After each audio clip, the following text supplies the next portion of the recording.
Wagas Mandin, broadcasting live from Calapan City. This is the FM radio of IDES Broadcast Group Incorporated. This is Kalahi DWXR 101.7 FM, proud member of KBP, kapisanan ng mga broadcaster ng Pilipinas. Disclaimer, ang mga pahayag, komento, pananaw o opinyon ng anchor at mga panauhin sa programang ito ay hindi opisyal o personal na pahayag, pananaw o opinyon ng DWXR 101.7 FM at sa management and staff ng himpilang ito. Disclaimer.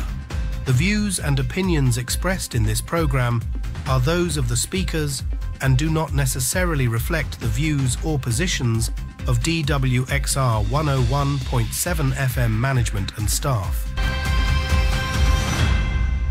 Narito na ang makabagong uri ng balitaan at talakayan sa radyo. Balita at talakayan. Balita at talakayan. Hihimay ng mga isya, talakay ng mga maiinit na usapin. Maglalahad. Punto por punto. Balita at talakayan. Tambalan, Sandy Soriano at Dom Lago. Alas 12 ng tanghali. Lunes, Miyerkules at Biyernes. Kasabay ng inyong tanghalian. Balita at talakayan. Dito lang sa himpilan ng DWXR 101.7 Kalahi mo FM. Balita at talakayan.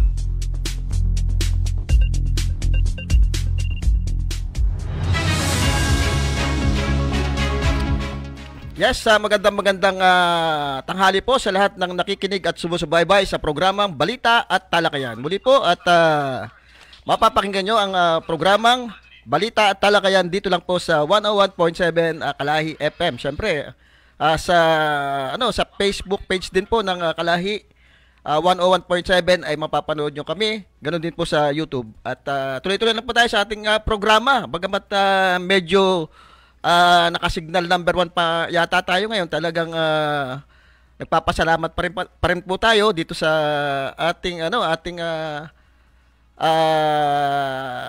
lungsod ng Calapan, hindi masyado yata itong naapektuhan, itong ating syudad. Pero yung ibang bayan katulad ng Pola at saka Socorro medyo binaha, Pero pasalamat pa rin tayo at hindi tayo natulad doon sa nangyari sa Bicol. Halos lahat buong Bicol nalubog po at ngayon nananawagan sila. Kulang po sila doon sa mga rescuer na kailangan tumugon doon sa mga pangangailangan ng kanilang mga kababayan. At ganun din po, wala pa rin yatang biyahe ng barko ngayon. At yung ating mga kababayan, siyempre may mga stranded diyan sa pier, ganun din po diyan sa parte ng Bayanan, diyan sa Bayanan 1, hanggang Bayanan 2 na po yata yung pila nung sasakyan diyan na stranded. At syempre, pagka na-stranded po yung mga yan, may mga dala pong kalakal yan. Pagka mga prutas, o kaya mga gulay, hayop, sayang po. Yung ibang hayop diyan, pagka nagtatagal, katulad ng mga kambing at binebenta na diyan. Yung mga gulay nila, napipinita na po silang ibenta rito ng mas mura. Lugi po yung ating mga biyahero pagka ganyan talagang may mga kalamidad na nangyayari dito sa ating bansa.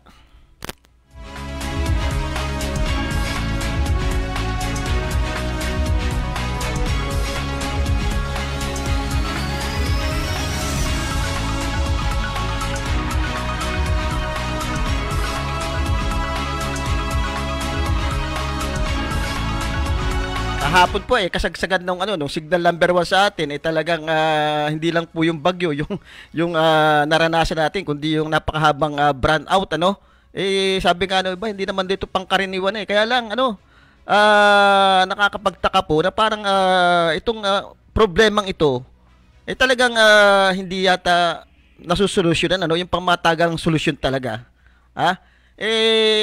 kaya lagi tayong laman ng mga social media.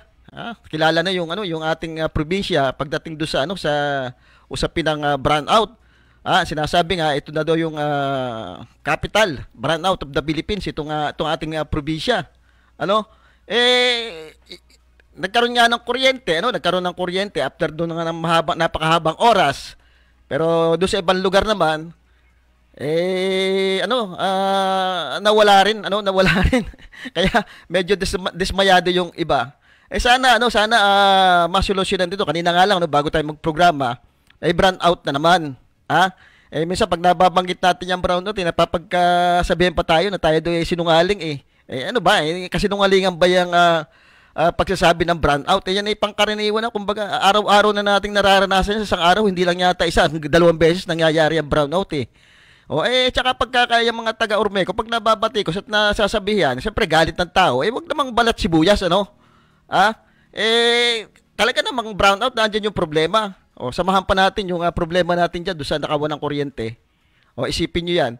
Yan nakawan ng kuryente niyan, hindi mapangalanan kung sino-sino mo yan. Di umano, malalaking negosyante. Malalaking iba pa, mga politiko pa, yung mga involved diyan sa nakawan ng kuryente. At kahapon may nabasa pa tayo diyan sa parte na Severa, mismo yung general manager nagsabi na mayroong mga may mga nagdanakaw ng kuryente diyan. Yung Severa talaga naman kung makikita mo, isang subdivision na mga kilalang tao rin na nakatira diyan. Isipin nyo yung mga ganyang bagay na yung mga tao na mahihirap na nagkukumahog pagdating ng bayaran ng kuryente, kung saan pumupunta para lang makahanap ng pambayad. At pag hindi nakahanap ng pambayad, ay puputulan agad. Kasama dun sa binabayaran ng mga yan, yung loss yung system loss na matagal nang nai-issue. Bakit binabayaran niya ang system loss na yan? Napakalaki pala nung nawawalang kuryente, milyon-milyon na. Saan mapupunta ngayon yan? Nahuli ang mga yan. Ayaw pang sabihin ko sinong pangalan. Bakit? May ariglo pa ba nangyari? May arigluhan pa ba nangyayari diyan? Karapatan ng ating mga consumer na mailabas yung mga pangalan ng mga nahuli na. Para naman alam kung magkano at makompute din nila kung magkano na ba talaga yung nanakaw na kuryente. Baka naman pwedeng ibalik ito do sa mga consumer. Kasi kung tutusin, sila naman nagbayad niyan ng mga loss na yan kung isipin mo kung 5 taon nang nangyayari yan kaya 10 taon na nangyayari yan. Malaki na rin yung naiipon ng mga consumer sa pagbabayad ng loss na hindi naman nila nagagamit. Dapat siguro maimbestigahan ng mabuti yan at madala na rin siguro sa taas. Hindi simpleng issue yan. Isipin nyo, balitang-balita tayo sa brown out. Ito, may nakawampang kuryente nangyayari. Kawawa yung ating mga, kung sino pa yung mga maliliit at nawalang mahihirap na naghahanap ng pambayad diyan, sila pa yung kumbaga sumusunod do sa tamang proseso. Hindi sila nagdanakaw. Kung sino pa itong may pambayad, mga negosyante, sila pa yung nagdanakaw. Economic sabotage yan yung nangyayaring yan. Hindi lang sa kabuhayan ng tao, pati doon sa kooperatiba.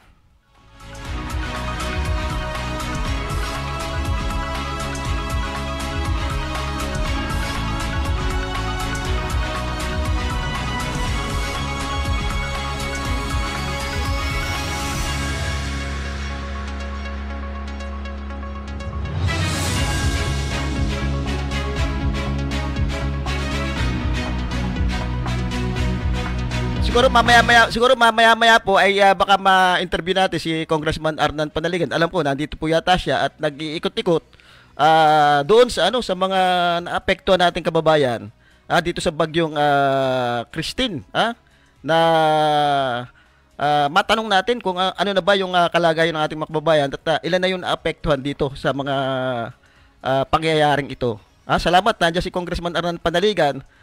Pero yung inaasahan natin wala dito ngayon nasa ibang bansa, bagamat nandiyan naman yung ating pumalit yung kung ano bang tawag dito, reliever na governor ngayon ang governor natin niya si Bong Brocal acting governor Bong Brocal nandiyan. At alam ko busy yan ngayon do sa mga nasalanta rin ng bagyo. Yan po napakasipag po ng taong yan, talagang maaasahan po yan. Kahit nung Vice Mayor pa po yan ng Calapan, talagang serbisyo publiko po ay binibigay niyan kahit yung naging bukal pa ay talagang maaasahan po yan. Kaya lagi po nagna-number 1 yan eh. Yang si Bukal Bong Brukal. Ngayon, tingin ko may mga ginagawa po yan ngayon para tugunan yung problema ng ating mga kababayan.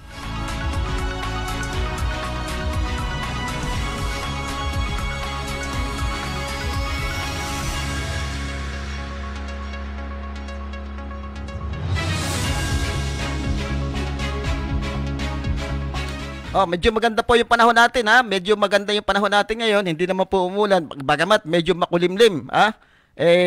Siguro yung ating mga politiko lumabas naman po yung hindi lang yung sa kampanya lalabas. Lumabas po do sa mga naapekto nating mga kababayan at alamin po yung kalagayan nila. At kung may tutulong po tumulong naman po at hindi lang yung pupunta kayo diyan, makangampanya kayo oras ng eleksyon saka lang kayo pupunta diyan sa ating mga kababayang naapektuhan ng nung problema ng bagyo. Isa pa po naging problema natin diyan sa Batangas Port. Talaga naman po yung Batangas Port na yan wala pa yung bagyo na yan. Taon na rin nating pinananawagan yan sa provincial government. Yung problema na yan nangyari na naman po. Kawawa na naman po yung ating mga kababayan doon stranded do sa Batangas Port, hindi po nakapasok yung iba. At kinandado daw yung gate. So nakakaawa po yung ating mga kababayan diyan na nakaranas ng ganyan, lalong-lalo na po yung mga matatanda, tsaka yung mga PWD. At syempre yung mga eksakto lang ng pera, hindi makakabalik ng Maynila. Sana pinapasok po do sa sa loob po ng pier do sa may ticketing at least doon makakapahinga sila ng ayos, makakaupo sila, hindi sila mauulanan. Pero balita natin tinawagan yata ni Congressman Boy Umali ng 2nd District yung PPA manager doon at pinakiusapan na buksan bagamat medyo matagal yung proseso ng pagpapaliwanagan sa bandang huli yata papayag na buksan muna yung gate nung papunta do sa sa loob. Kaya siguro nakapasok yung iba nating kababayan. Yun naman pala pwede. Bakit hanggang ngayon hindi pa nagagawa ng paraan yung problema diyan? Merong mga politiko na ngayon election ngayon, pero ginagamit yung mga issue na yan na kesyo ganito na may ginagawa silang paraan para maayos yung problema diyan sa sa Batangas Port. Pero bakit ngayon lang mag-election? Sana noon pa. Ang tagal na natin pinananawagan yan kung kailan baga may nangyayaring ganito, saka lang uli nabubuklat yan, sana magawa ng paraan. Talaga naman pong hirap na hirap yung mga babayan natin. Isipin nyo, doon nababa sa may siguro mga 350 meters yung nilalakad ng mga yan. Tapos ang lalakadan nila yung putikan, putikan na talagang lalo na ngayon may tubig. Ang hirap. Paano na po yung may mga sakit diyan na na mga kababayan natin, yung mga PWD, senior citizen, lalakadin mo napakalayo. Pagdating mo sa loob ng pier, maglalakad ka pa papuntang barko napakalayo din. Hindi ba nila nakikita itong paghihirap ng ating mga kababayan? Di ba?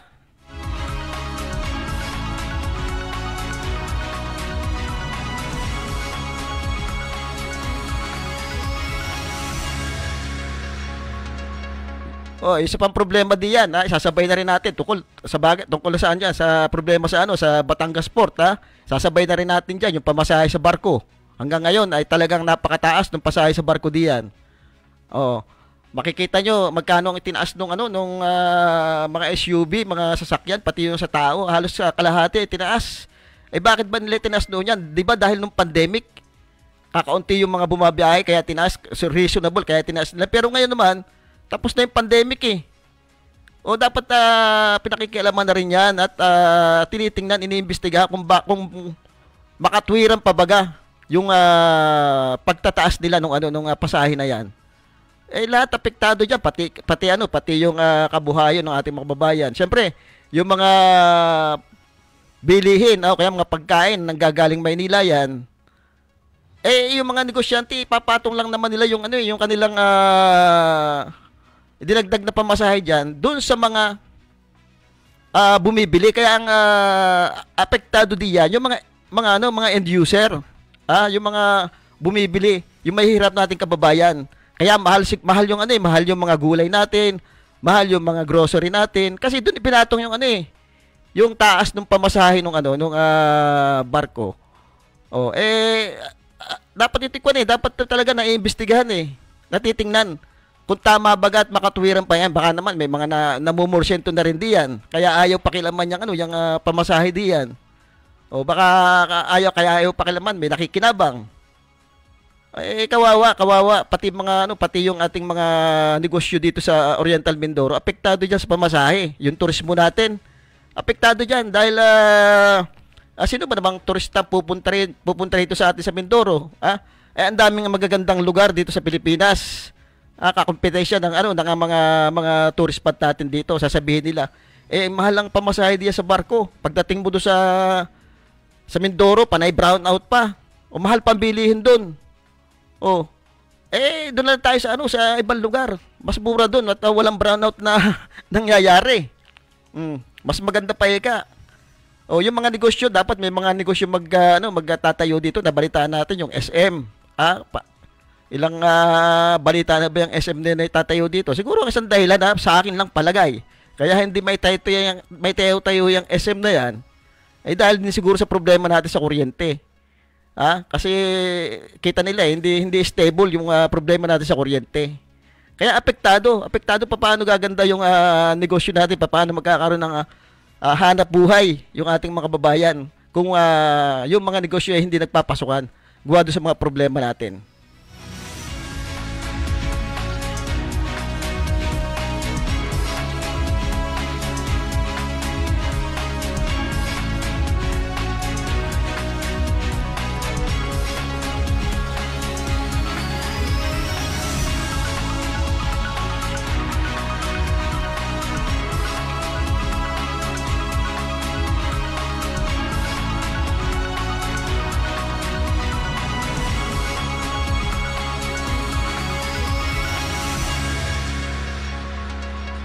Binabati ko nga pala yung si Digna. Si Digna. Ano bang apelyido ni Digna? Nalimutan natin. Binabati natin siya isang magandang hapon diyan sa parte ng Bayanan Uno. Syempre, yung bakery ni paring Nelson na chap charap.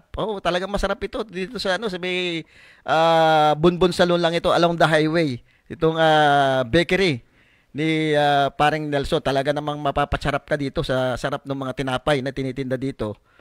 Syempre, yung kanyang soon to open na isang restaurant. Hindi yun natanong, ito si paring Nelson ito isang chip cook sa cruise ship, kaya talagang masarap magluto ito. Yung kanyang bubuksan dito yung chip a la pobre. At ito po yung Andy Rice. Doon sa matatakaw talagang Andy Rice po itong restaurant bubuksan ni paring Nelson Siscar. Asawa po niya si Eleanor. 3 hari. Yung mag-asawa po yung may negosyante. Kaya makikita nyo yung kanilang bakery na andyan at yung itatayong restaurant.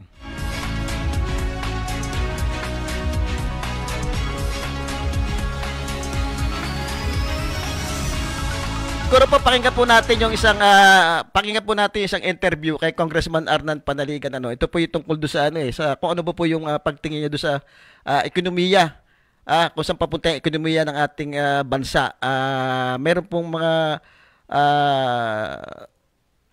sa Kongreso po ito yung interpellation do sa mga mga committee sa mga ahensya ng ating gobyerno.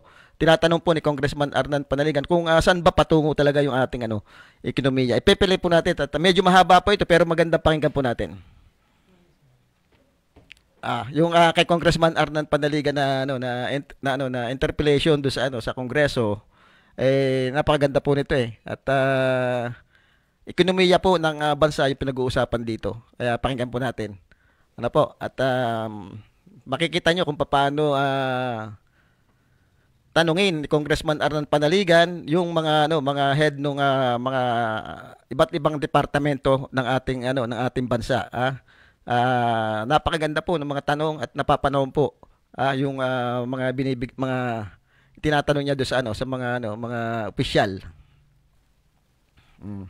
Yan, antay lang po at talagang inaayos pa po yung ating ng ating technician. Habang inaayos, batiin mo natin yung mga nakikinig, Okay, yun. Kaibigan si Madam Yolanda Victoria. Ito siya lipa eh. Congrats sa Brother Sandy Soriano. Kay Madam Yam Ortega Sigala. Alam ko nasa LA ito. Nakatutok din sa ating programa. Uy, si Kuya RJ, watching. May pag-uusapan tayo mamaya. Okay, at siyempre si Madam Hansi Mayoralgo na nakatutok din sa programa natin. Okay, pakinggan po natin. Next to interpolate, also from the majority, we have the Honorable Arnan Panaligan. Kindly proceed. Yeah, thank you very much, Madam Chair. And good afternoon, Madam Chair, and to our economic managers. Good afternoon po. So I would like to ask a few questions regarding the presentation of Secretary Balisacan earlier on the Philippine Development Plan. You mentioned in your presentation that among the expected drivers of growth for 2025 under the PDP are household consumption and government spending.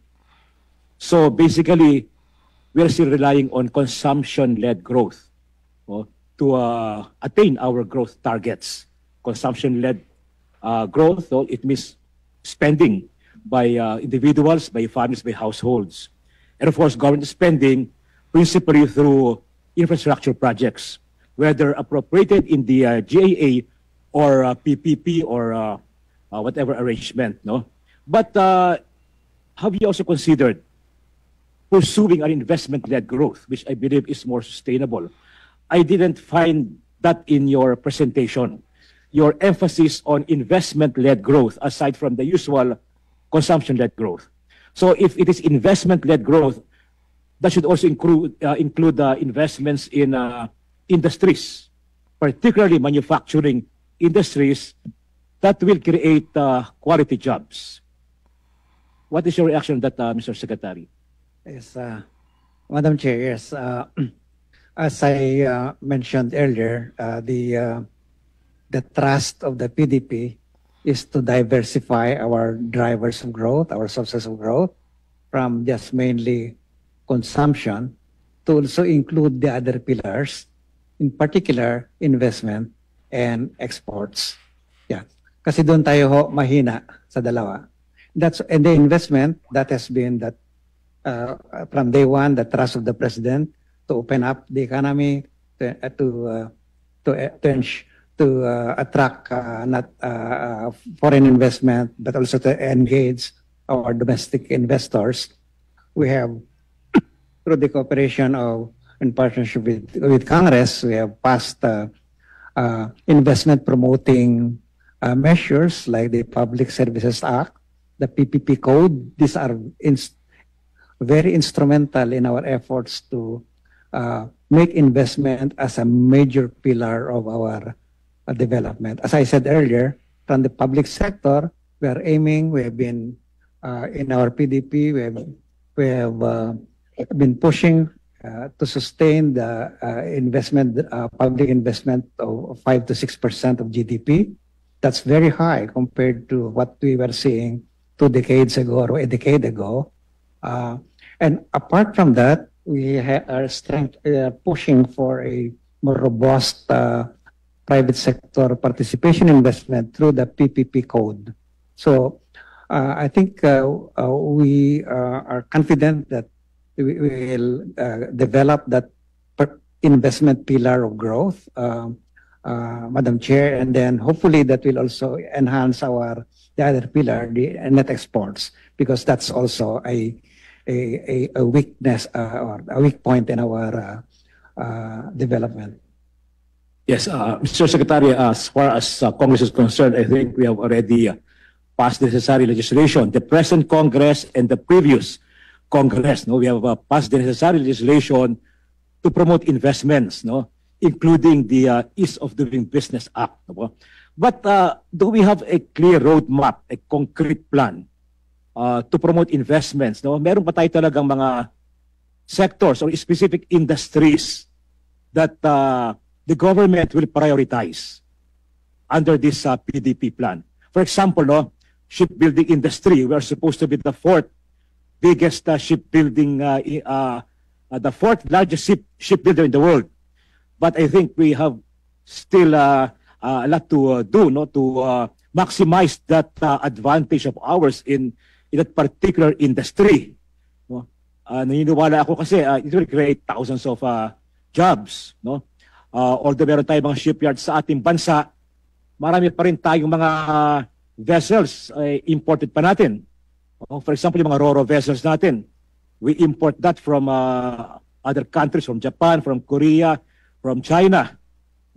So, meron ba tayo na clear roadmap, for example, to promote yung shipbuilding?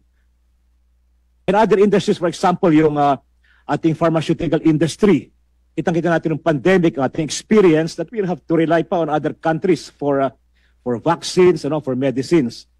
Because I believe na itong mga industriyang ito ay mag-create ng maraming trabaho sa ating bansa at hindi lang pupunta sa ibang bansa katulad ng sinabi kayo ni Congressman Salo, bawasan yung the need to go abroad. So ano po yung mga specific industries? Meron ba na-identify ang NEDA, ang ating gobyerno, the specific industries that will be given preferential attention or priority in terms of investments, in terms of incentives, for example? Our Department of Trade and Industry, together with its investment promoting agencies like the PESA, the BOI, have roadmaps of priority industries, especially those deserving of or targeted for fiscal incentives, Madam Chair. For example, the electronics and electrical equipment that's identified. I mentioned the health earlier, but the chemicals and also wearables and fashion accessories and footwear are still there, and of course the green economy is also being promoted. We have been discussing about this mining and processing, green processing, green metal processing. Madam Chair, that we get these two connected to enable us to generate and maximize the use of our extractable resources, getting higher value for these products rather than just exporting them in raw form. So that requires a lot of investment in energy as well, because that is quite energy intensive, but also the ease of doing business on the processing side. So that's one that we are also pushing. I think that there's much potential there, especially the very high demand for green metals in support of the green energy economy, and not just here but in the world. So I spoke of the landscape for manufacturing earlier, and because our job, we feel that what government can do best, Madam Chair, is to provide that enabling environment for the private sector. But it's the private sector that determines where they can do best given their capabilities. Government can only support them, can apply for incentives if those are needed, and there are priorities identified in those for those incentives. Well, I agree with you, Secretary, that the private sector should take the lead. But the government should provide the direction, the encouragement, the impetus. The government can identify, for example, the industries that should be prioritized, and then invite private sector investments. You mentioned something about energy, you know.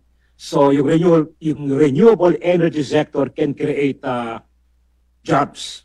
No? For example, yung solar energy, no? Very ubiquitous yung mga solar panel. We see solar panels on our rooftops, mga lamppost. Pero 100% na mga yon ay imported natin from China. Is there a plan, for example, to develop a domestic industry in our country that will produce yung mga ganyang renewables, no? Mga solar panel. Sana yun ang mabigyan ng incentive because that will create jobs. No? And considering nandiyan ang demand, no? Bawat bubong ngayon, makita mo may solar panel, bawat poste, meron. But the sad thing is that we rely sa import, no? From China and other countries. So I hope that this plan will also address that need, no? Domestic production, because that will create thousands of jobs. Meron ba tayong ganong plano? In fact, Madam Chair, the Department of Energy is leading the task there and in the developing the roadmap for our renewable energy. And of course, in partnership with DTI in terms of the incentives, fiscal incentives that the industry will require. On the other hand, from the point of NEDA, we're also working on accessing available resources from our ODA. For example, we clearly need to invest in ports for the development of offshore wind farms, and those require quite a lot of resources, and we are working with ADB for facilities that will allow us to access and to ramp up the development of these ports so that we can develop all these priority areas of wind farms. Let me conclude my point, Madam Chair. No? So, pabalikan ko yung sinabi ko kayo, the need to ramp up industries, manufacturing in particular. No? For example, may plano rin ba under this PDP, yung integrated steel mill? Wala pa kasi tayong ganyan eh. Malaking requirement natin sa ating steel, no? Kailangan niya lahat in our construction projects. Meron tayong yung pabahay program. Lahat yan kailangan ng steel, but we import a very, very substantial part of our steel requirements from abroad. So, meron din bang meron din plano ating gobyerno under this plan for us to put up our own integrated steel mill and other basic industries? Again, DTI has these clusters of industries, and I believe they have been the steel is part of them, and in fact, the major leaders, this industry met with us at NEDA, and indeed, it became very apparent that is sector that needs a push and particular support from the government. We realize the very high complementarity of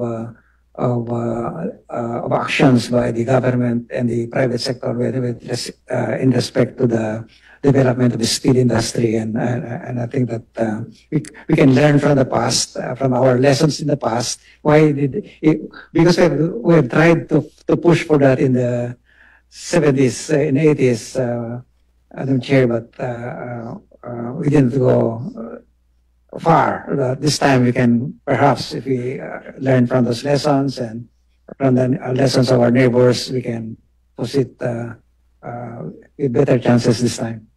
Final point, Madam Chair, to conclude. You mentioned yung lesson from the past, no? More than 50 years ago, President Marcos Sr. came up with his 11 major industrial projects.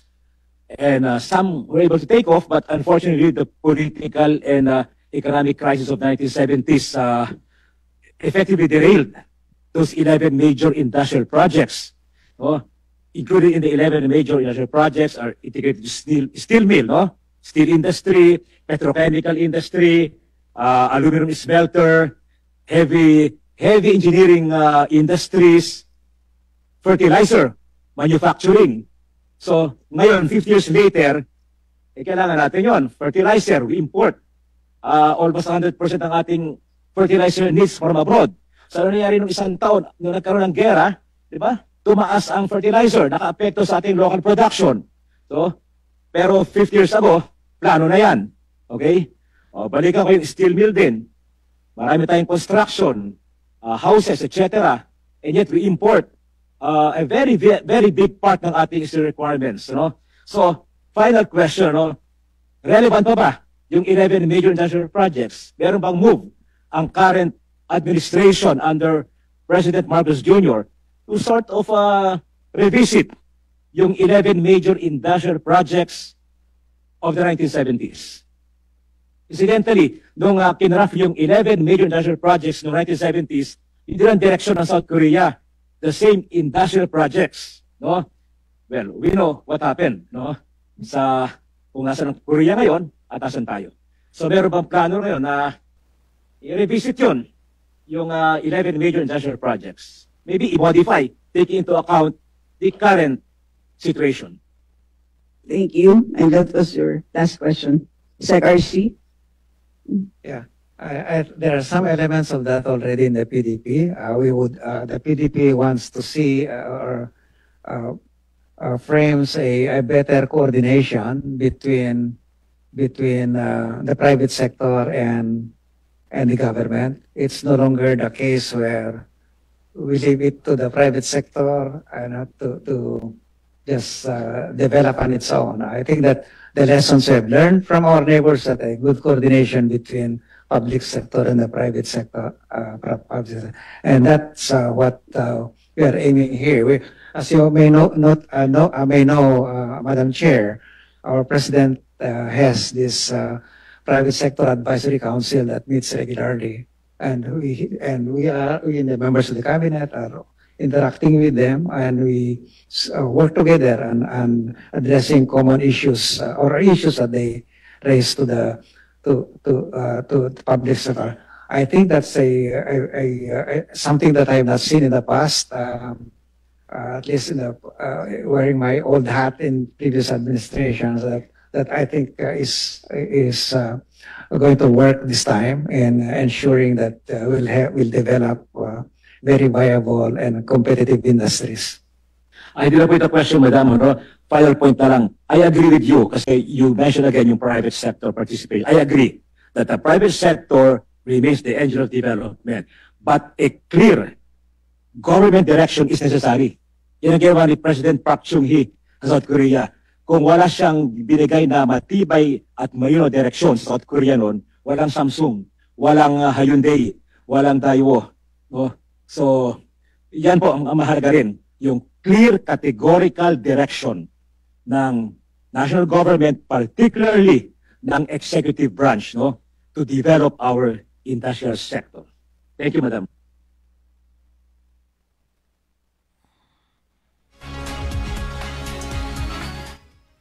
Ayun, yun po yung isang interpellation na ginanap po sa Kongreso na kung saan si Congressman Arnan Panaligan ay tinatanong po yung mga opisyal ng iba't ibang head ng ahensya ng ating pamahalaan dahil sa kanyang pananaw po tungkol dun sa pambansang ekonomiya. Ano po? At napakaganda po ng kanyang mga tanong sa kanyang interpretasyon kay Secretary Balisacan ng NEDA kanyang binigyang diin na kailangang bigyan ng prioridad ng pamahalaan ng pagpapalago ng mga investment lalo na sa larangan ng industriya, partikular sa manufacturing sector na nagbibigay ng maraming trabaho sa mga tao. Dahil sa kanyang pananaw, ang mga industriya ang matibay na sandigan ng isang maunlad at matatag na pambansang ekonomiya. Binigyang diin din niya ang pamahalaan ay dapat magbigay ng malinaw na direksyon tungkol sa pagsusulong ng industrialisasyon. Kasama po dito yung kanyang isang bill na naaprubahan yung self-reliant defense posture na aprobado na po ng ating Pangulo na kung saan nga ay sinusulong dito yung industrialization. Sinasabi na yung ating mga barkong pandigma ay pwede na natin gawin dito sa ating bansa. Dito na natin i-develop at pagka nagawa po natin yan, ay pwede po tayong mag-export at ang kagandahan po niyan, di siyempre magkikreate po yan ng maraming trabaho dito sa atin. Dito sa ating bansa. Alam po niyo yung Korea, ha? Tayo po ay maunlad na noon, pero ang Korea ay nasa gera pa noon, ha? At tumulong tayo para ma-liberate ang Korea. At nung ma-liberate sila, ang binigay nating tulong pa rin yan ay yung pagpapadala ng mga mekaniko para mag-aral silang maggawa ng mga sasakyan. Sinuportahan po ito ng kanilang gobyerno. Yung pagpagawa ng sasakyan at kaya nagtagumpay nga sila, 'di ba? Sila po yung nakagawa ng mga Kia, mga Hyundai. Nung una hindi pa magaganda yung quality ng mga yan, pero habang tumatagal ay nakikilala po sila dahil suportado po ng gobyerno eh. Pero dito po sa atin hindi po nasuportahan ng gobyerno yung ating mga magagaling na kababayan na lalo na yung pagdating sa ganyan, mga mekaniko. Kaya anong nangyari? Nag-import na lang po tayo nag-import. Doon po tayo tinali ng gobyerno. Ngayon sa paliwanag po ni Congressman Arnan Padaligan, mas maganda na talagang dapat yan ang sinusuportahan ng gobyerno. Yung palakasin yung ating industrialization. Isa pa po na example diyan, yung Vietnam. Nung time ng Vietnam may gera, maunlad na po tayo noon eh. Tinulungan din natin ang Vietnam. Tumatapos yung gera, nagpadala sila dito para mag-training ng mga magsasaka. Dito nag-train sa atin sa Pilipinas yung mga magsasaka nung Vietnam. Nung bumalik sila doon sa kanilang bansa, sinuportahan din sila ng gobyerno. Talagang pinalakas yung agrikultura doon sa kanila at binigyan ng mga tamang budget. Dito sa atin ang nangyari, sa atin nag-training pero hindi na suportahan ng ating gobyerno. Ganun din ang nangyari. Natali tayo sa importasyon ng bigas at hanggang ngayon nag-i-import tayo. Tayo pa yung pinakamalakas pinakamataas mag-import ng bigas ngayon. So dapat dito na dapat ginagawa lahat yan. Kayang-kaya ng ating mga Pilipino, magagaling yung mga Pilipino natin. Kung saan nga sa ibang bansa pa na ibibigay yung mga talento nila, yung mga na-invento nila. Madami tayong kababayan na hindi Pilipinas ang nakinabang doon sa galing nila kundi yung ibang bansa. Dahil kulang ang suporta ng gobyerno.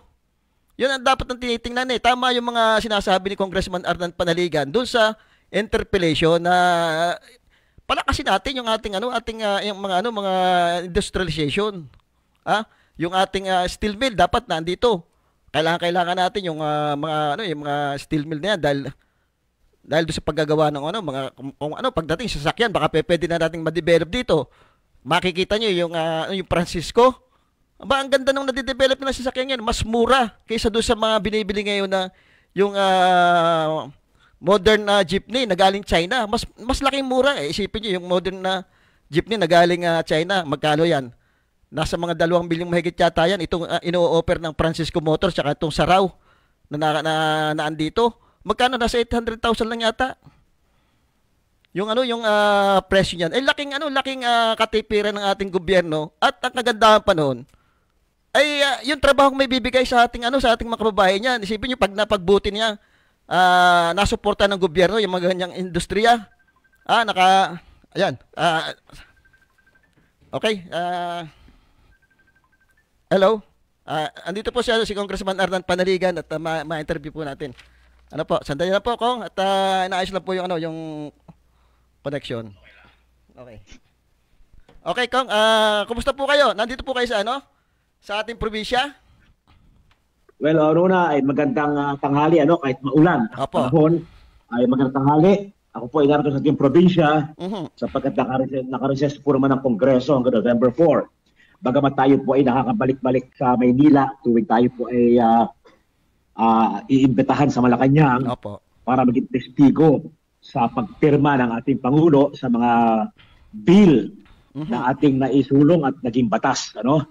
Pero narito po tayo sa ating distrito at nakamonitor din sa mga mayor natin, lalo na mga barangay o mga bayan na medyo apektado ng pag-ulan, like Socorro at saka Victoria. Opo. Kung may nagkabagyo po ngayon, nasa signal number 1 po yata tayo at alam ko mayroong ilang bayan na naapektuhan yata ng baha. Kumusta po? May report na po ba kayo sa mga bayang ito? Yung masyado pong naapektuhan? Yes, kaugnayan natin ilang mga mayor natin, At alam ko naman silang kumikilos at nakaka-responde naman yung ating mga mayor sa First District, ano? May mga ilang barangay dyan sa Socorro at Victoria, Ambina, at saka sa Pola, ano? Kaya tayo po ay nagpaabot na rin ng ating yung ating panawagan sa mga concerned agencies katulad ng DSWD na asistihan nila itong mga munisipyong ito. At ganoon din ang DPWH, no, para monitor kung mayroong mga nasirang mga karsada o mga daanan, ano. Kaya tayo po naman ay, of course, yung trabaho ng executive, ano. Tayo po ay hindi naman executive, hindi po tayo ang mayor at saka governor.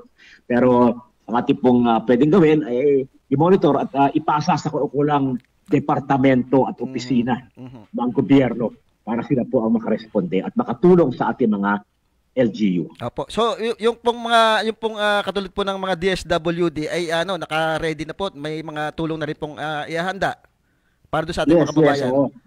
Yes, alam ko sa bayan ng Socorro nagpadala ng DSWD sa municipal government headed by Mayor Nemen Perez, ano.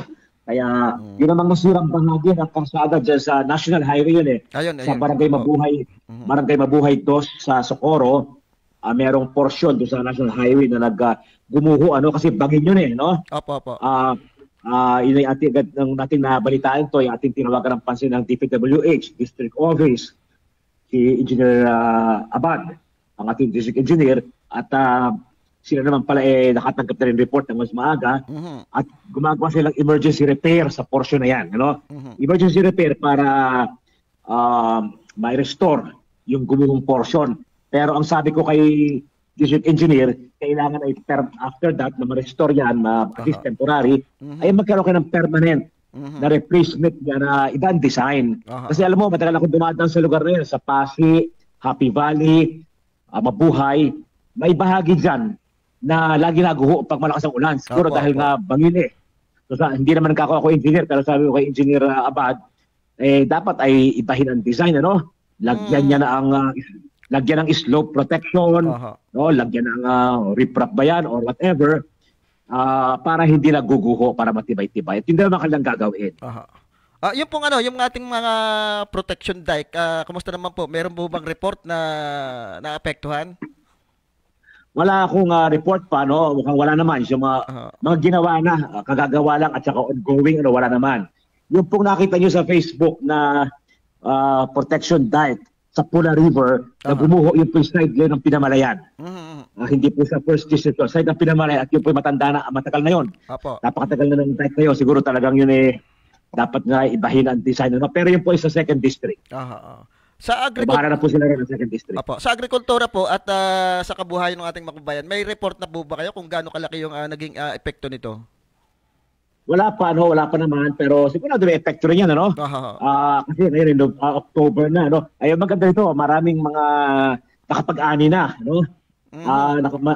maraming mga farmers nakapag-ani na, at yung iba magtatanim pa lang yung November. Kaya siguro naman, hindi naman siguro ganun kalaki ang epekto. Meron din epekto yan, yung mga maaga nagtanim, Opo. Sigurado, kahit na paano, may epekto sa kanila yan, may pagkasira ng pananim. Pero, ang planting season kasi, di ba, November, kaya mukha namang nakalibre ang ilan. Pero hihingi pa rin po tayo ng konfirmasyon at saka report mula sa mga concerned na opisina. Okay. Nagpapasalamat po yung ating mga kababayan at nung nangyari po itong bagyong ito, nandito po kayo mismo ngayon at wala sa kabila. At paano, maiikutan nyo yung ating mga kababayan na apektado nung bagyo, yung mga kararating ko lang nasa galing ako sa lugar kanina maaga para tingnan so far wala namang malaking problema. So sa naman po tayo sa mga project niyo po dito sa atin sa unang distrito, ano na po yung ginagawa at yung mga natapos na po? Well, ito nakarang ilang araw kasi naka-recess nga tayo kaya tayo nasa Mindoro.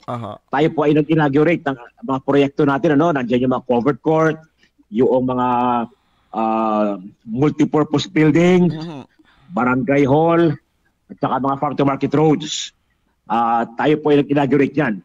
Nitong nakalipas na ilang araw na tayo narito sa ating distrito. Ngayong linggo ito, sana may naka-schedule ako. Tama-tama, may pinakancel ako ngayong Miyerkules. Hindi ko pa alam na babagyo. Pero dahil nga may hindi available yung ibang tao, ay ating nireset. Tama-tama naman at meron nga ganito pala na masamang panahon. So meron pa po tayo mga inaugurate na mga farm to market road, ano? Boses, mga kanayunan. At saka ilang mga multipurpose building din, saka school building. Yan po yung continuous yan. Kung hindi man may inaugurate ngayong October, ano, ay baka sa November at December, bago matapos ang taon, yung po mga school building natin pinagawa, may inaugurate po natin yan.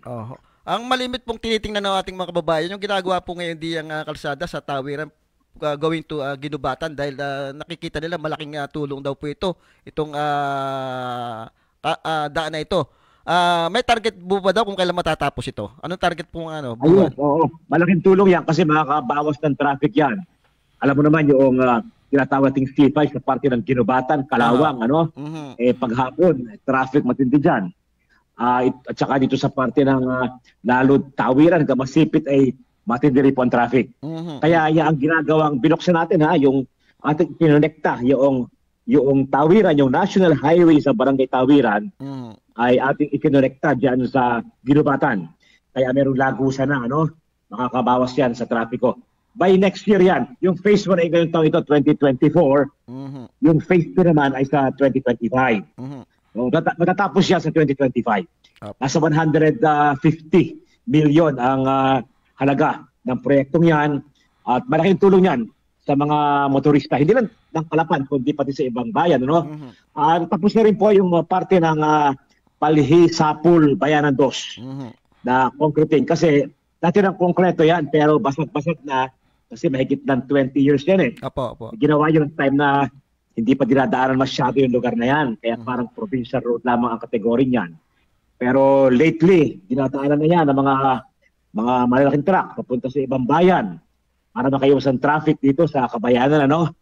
Kaya basag-basag na. Kaya tayo naglaan ng pondo para yan ay ma-rehab. At tapos na po yan. Yung pati ng Sapul, Palhi Sapul hanggang Bayanan 2. Ang dadaan dyan, yung mga pupunta ng ibang bayan, punta ng Bako, punta ng Nauhan, punta ng Victoria, pupunta ng South. So buong probinsya po ang makikinabang dyan. Mula sa pier, papunta ng ibang bayan sa South, pwede po dyan na dumaan. Kung kahapon po ay nagka-problema na naman yung ating mga kababayan dyan sa Batangas Port at yung iba yata hindi nakapasok at pinadlock yung gate. Kasagsagan po yata ng bagyo. Ito yung matagal na po natin pinananawagan sa sa provincial government at sa ibang mga nanunungkulan natin. Pero mukhang hindi po yata nabibigyan ng pansin. At ito, nangyari na naman po. Baka naman daw po ito pwede nang maimbestigahan dyan sa Kongreso. Kasama na din po yung pamasahe, yung taas ng pamasahe sa barko. Sige, atin pong makipag-ryan tayo sa PPA.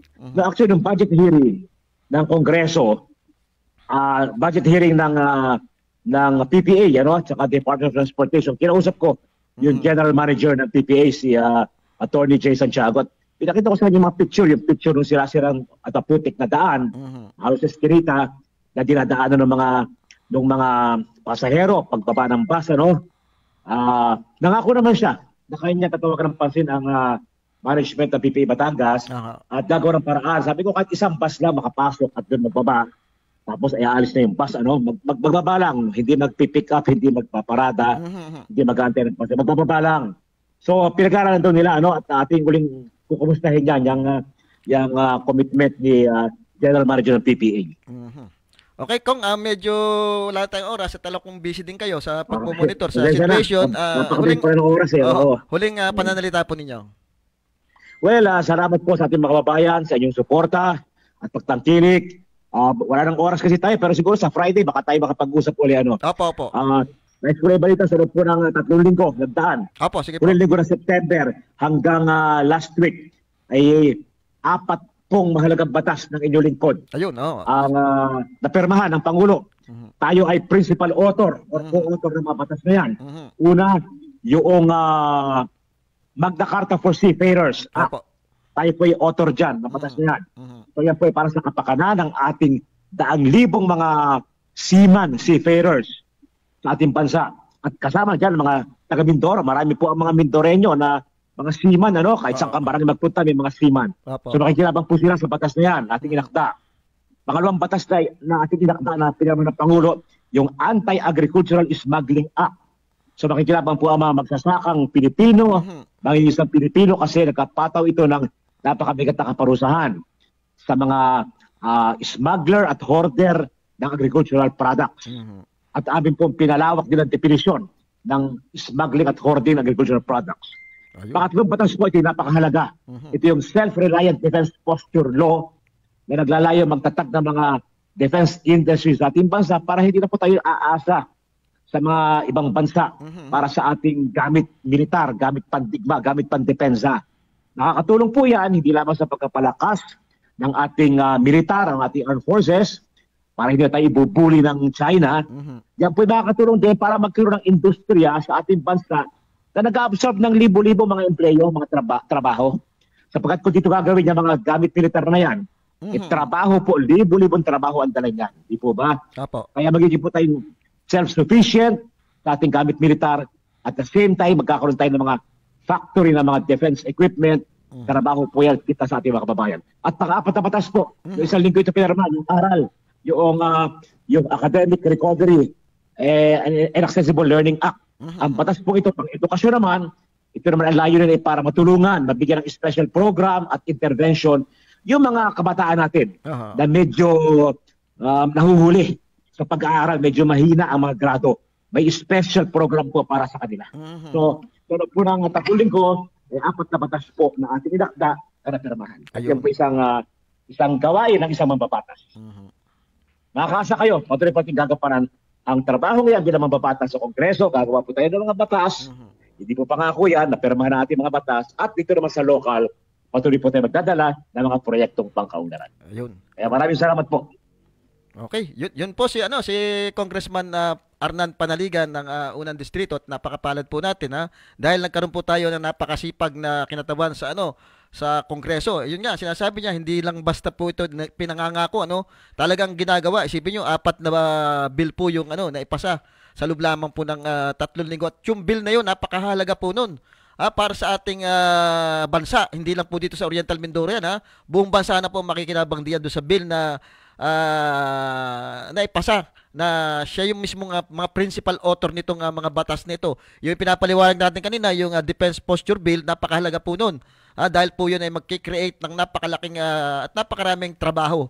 Kaya-kaya po marami pong magagaling nating kababayan ang pwedeng gumawa, lalo na sasakyan, barko, kaya-kaya po yan ng ating mga kababayan. Ang kailangan lang po talaga ay yung suporta ng ating gobyerno para maisakatuparan yung mga plano na yan. Ano po?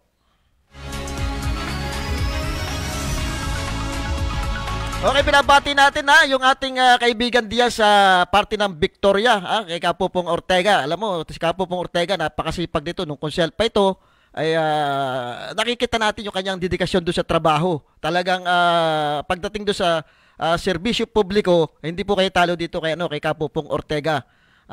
At ito nga tumatakbo yata ito bilang ama ng bayan ng Victoria. Hindi po kayo talo dito. Sabi nga tayo na sa bagong Victoria. Yan po si Kapupong Ortega. Hindi na po bago sa serbisyo publiko ang kanilang pamilya dahil halos ugat na po diyan sa Victoria yung mga Ortega. Binabati rin natin si dating congressman at ngayon tumatabong mayor. Ito yung si Action agad, Mayor Doyle Leachon. Ngayon papakinig natin yung isang programa niya na talaga namang ito'y hindi lang sasabihin natin na ginawa, na kumbaga haka-haka lang o kaya propaganda lamang. Ito po yung napapakinabangan at hanggang ngayon nandito po yung mga programang ginawa ni Mayor Doyle Leachon nung siya nanunungkulan pa. Napakadami po pero isa-isa lang natin. Yung isang naging proyekto niya kung paano po naging nakilala ang Kalapan sa larangan po ng ng negosyo. Okay, pa-play po natin yung kay tapos play natin yung kikwan.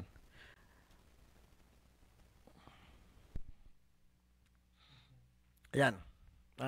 Para makita, napakadami pa kasama na po diyan yung orange card, na napapakinabangan hanggang ngayon. Hindi po ito isang katang-isip lamang nasasabihin mo nga ito yung naging proyekto mo kaya kung ano-anong sasabihin pa, ito'y nandito, napapakinabangan hanggang ngayon at talagang mismo yung ating mga kababayan nagsasabi Kasi ito yung action man Action pagka mayroong problema at binanggit mo diya, sinabi mo, talagang action na yan. Yan, piplay po yan. Paparinig din po natin yung yung isang pananalita ni Congressman Arnan Panaligan tungkol do sa kung sino ba po itong si Mayor Doyle Liachon, siya nanunungkulan pa, siya nagsisimula sa politika. Kasi si Mayor Doyle po nagsimula po yan sa politika nung siya naging legal officer yata ni Congressman Arnan Panaligan. Nung siya ay mayor pa. Nung mayor pa po si Congressman Arnan Panaligan, naging legal officer po yata ito. Okay. Bilang City Mayor, si Doyle Liachon ay nagsulong ng kahangahangang mga pagbabago para sa lungsod ng Calapan. Ang kanyang mga pamangaraan sa ilalim ng Aksyon Agad program ay nagdala ng mahigit 6 billion commercial investments na siyang nagbigay daan sa lungsod upang kilalanin bilang #1 most business-friendly city sa Pilipinas. Noong October 11, 2012, tinanggap ni Mayor Doy ang gawad parangal na ito para sa lungsod. Ito ay naging simbolo ng paglalakbay ng Calapan mula sa pangako patungo sa tagumpay at kaunlaran. Excuse me, do you know Amazing Grace? Amazing Grace? This one?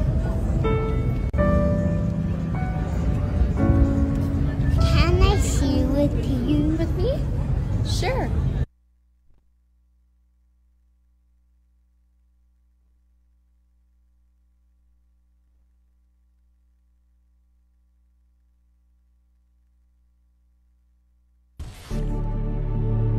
Maunang tagumpay sa kanyang propesyon, panahon na upang bigyang daan ang pagtupad sa kanyang pangarap, ang pagsisilbi sa kanyang mga kababayan. Natutuwa ako na naging kasama ko rin sa trabaho si Attorney Doyle Liachon way back in 2001. Napakabatang abogado pa niya noong panahon yun. At ako naman noon ay last term ko doon sa aking unang round ng pagiging City Mayor, 2001. So, in-offer ko kay Congressman Doyle Liachon yung posisyon na City Legal Officer. At tinanggap naman yung offer na yan, siya naging kauna-unahang City Legal Officer, City Attorney sa tatlong taon, 2001 to 2004. At malaki ang kanya naging contribution sa aking administration ng panahon yun.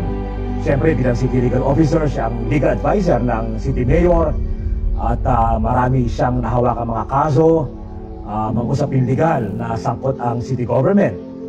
At naging siyang OIC noong ng City Business Permits and Licensing Office, concurrent capacity yan. Kaya malaki ang kanyang naging papel na ginamparan ng panahon yun. At naniniwala ko na naging pagkakataon upang siya ay magkaroon ng magandang simula sa larangan ng public service. Yan ang kanyang first job sa government. At nagamparan niya yan. At naging stepping stone niya yan. Fast forward, naging city mayor siya ng City of Calapan noong 2007. Nakatapos ng 2 terms at naging congressman ng 1st District, kung saan kasama rin ang Calapan City at 7 bayan pa from 2013 to 2022. At nakita naman natin ang kanyang maayos, mahusay na performance bilang kinatawan ng 1st District. Nag-upisa 2013, natapos siya bilang Senior Deputy Speaker.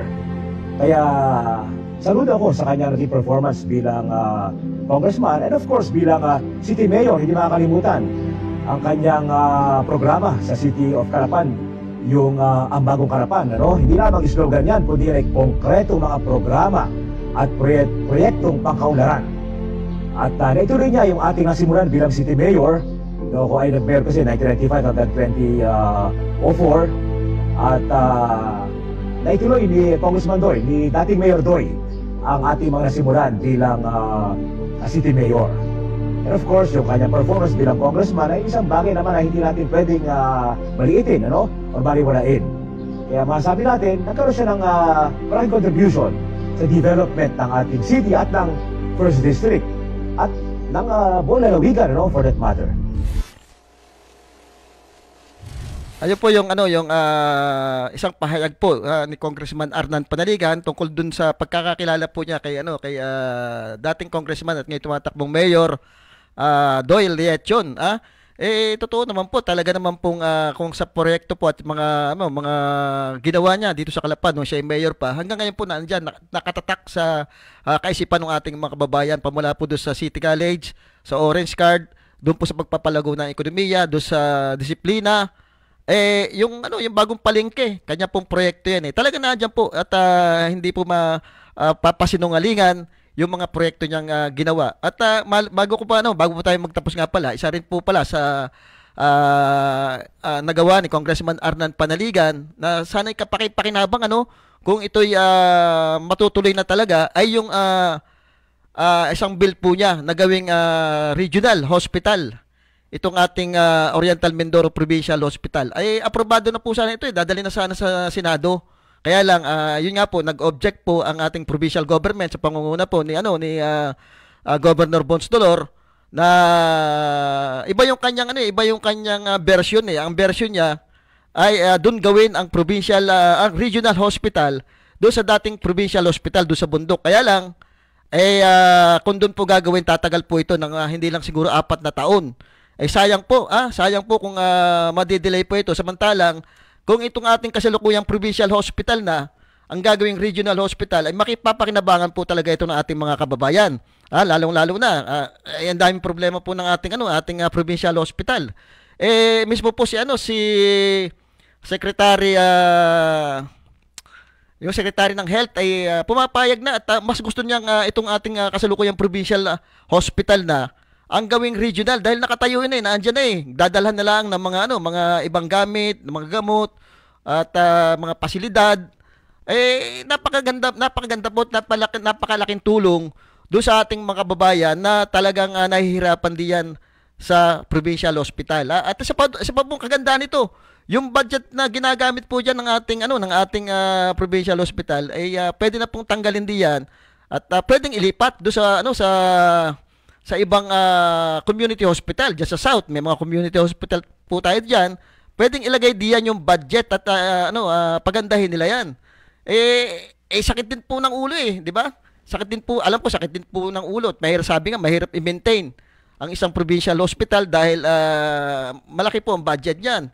Nakakapagtaka lang bakit ayaw pong bitawan at pinatatagal pa po yung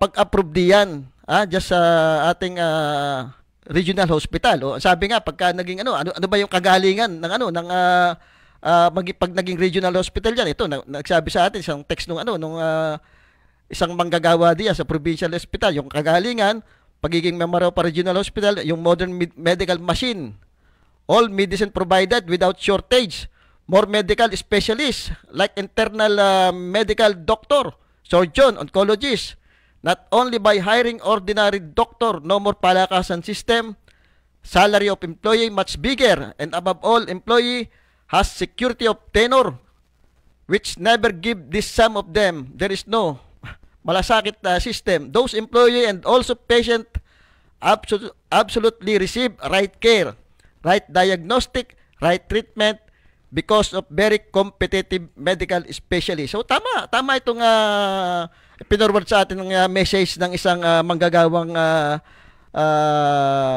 diyan sa provincial hospital ngayon. Kasi diyan po sa provincial hospital, hindi lang naman po yung mga pasyente may problema diyan, kundi po pati yung mga health worker dun sa sweldo nila. Lagi pong delay, pati dun sa mga hatian nila sa mga benefits, especially dun sa PhilHealth, lagi pong delay.